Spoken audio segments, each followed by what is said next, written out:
I had over four offers for teaching assistantships as an international student in Canada, and today I'm going to be teaching you how you can land one too. In this video, I'm going to be sharing with you how you can land a TA role, the various ways you can apply for a teaching assistantship role, how much the role pays, how you can optimize your CV or your resume to ensure that you're standing out as a good candidate, how you can pitch yourself to professors, the concrete skills you would gain, and why you should seriously consider one. What are teaching assistantships? So teaching assistantships are offered by universities for course support. So to support the professor as they deliver a course. Common roles and responsibilities of a teaching assistant can vary depending on the course and the professor.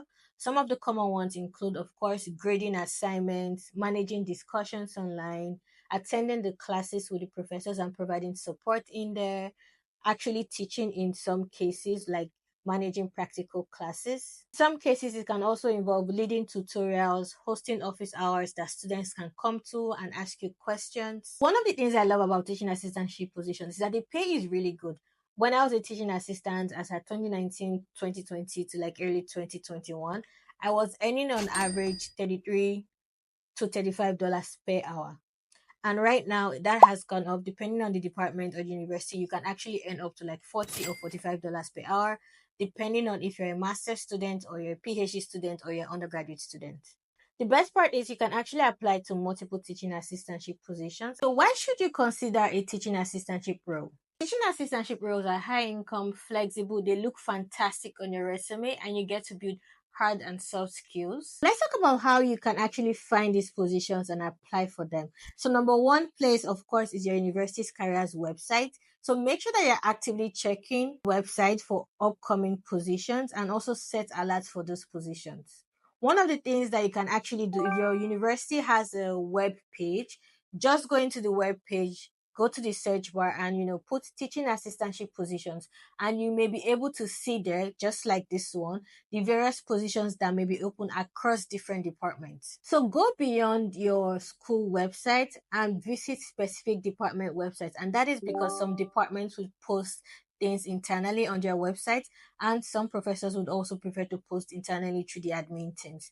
So you have to go to those specific websites. So for example, what I used to do then was I would go to the biology department or the faculty of science department and look at their own specific job postings. My advice to you is that, just randomly go to different departmental web pages for your school and then go to their job postings or current careers and see if they have TA openings. And even when you visit the website, you can do what I said in the first instance. Just go to the search bar and type in teaching assistant and see what comes up. So now let's talk about the timing of postings, because you have to be very strategic about this, because these opportunities are hot. So immediately they get pasted, they actually go by quickly and you don't want to miss the window to apply early. If school resumes in September, in most cases, if that department has a summer term, you will start to see that they will start posting as at May. In some cases, the May postings would even cover from September till April of the following term. For the January to April term, usually by December or by November, those postings would go live. And if you're interested in being a TA for the summer, usually at in March or April, you will see that some of those postings start to go live. And to be on the safer side, what I would always do is that, if you are specific departments that you're interested in, you can visit their website and then go and see when they've made previous postings for the previous year, so that you can plan and target that by the following year around that same time, they would have the postings up. An unconventional way of getting teaching assistantship positions, but which really works because I actually got two TA offers through that way, is that you are building visibility with professors. TA offers can often come from professors who know you. So for example, if you take a class from January to April, and you know that that class is also going to be taken by that same professor during the summer or in the September to December term, you want to be very active during that class. Ask questions, attend office hours, show that you're active and interested in the course. And at the end of the class, you can send a simple email to the professor. I'm going to be showing you a template here. And in your email, you can simply, introduce yourself, who you are, how you enjoyed the class, the things you've learned from the class, and then also just pitch your interest that if there are TA opportunities for this class, you would really be interested. And even in the case if they actually open those TA positions up like an open competition, and the professor looks at your resume, and of course they have you in their mind like this person has always been very active in my class and recognizes you, they are more likely to offer you the position because they are very confident that you engaged in the class and you actually know the class content. One of the mistakes that you should never make is to assume that you are not qualified enough for a position because you haven't actually taken that class. For example, I have a background, undergraduate background in biology and other related courses.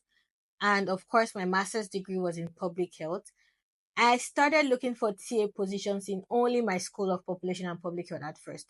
But that was me restricting myself. But as soon as I actually hacked it that, I have an undergraduate degree in this area, I can actually take undergraduate classes, I started to increase my scope and search for undergraduate opportunities. So undergraduate opportunities in Department of Biology, Sciences, and other related courses, because most of those classes are large. So for example, first year biology, they have over 1,000 students, and that means they have over like 10 different classes that will be teaching just one course. So that means if that course is taking, 2 TAs per class, that is just 20 different opportunities for just one course alone under undergraduate 100 level biology. So do not restrict yourself if you're a graduate student that you only want to TA graduate level courses. Go and search for undergraduate level courses as well.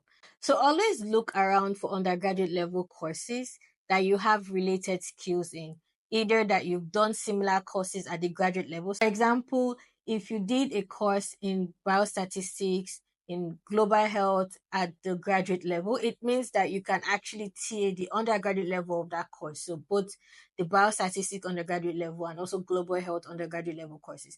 So apart from looking for, wanting to TA classes that you've already taken as part of your graduate studies, you can also look for the undergraduate version of those courses so that you can also TA as well. And that will also help you to make a strong application because you've taken the class at the graduate level. So of course you can take the class at an undergraduate level. Let's talk about some of the ways you can make a strong application. So one of my recommendations is if you're applying for a TA position, apply with an academic CV. I'm going to put a link in the description of this video, an example of an academic CV. In your academic CV, you can show your professional experiences as a teacher previously if you have them, or you could also show a voluntary experience. And this could be as simple as, teaching your siblings. If you had to do NYC for those who are Nigerians who are watching it, your teaching experience then. If you taught other classmates or mentored other people at some point, those are concrete examples. So do not sell yourself short. And also, you can also highlight like things like publications. You can highlight things like academic conferences. These are all of the things that are highly valued in the academic environment. So showing those in an academic CV format is really, really impressive. Let's talk about certifications or training for teaching assistants. So some schools offer like specific training for teaching assistants.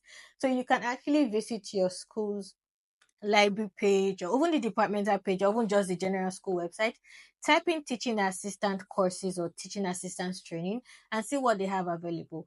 In my school in UBC, there's a Center for Teaching and Learning, and they offer training programs for teaching assistants.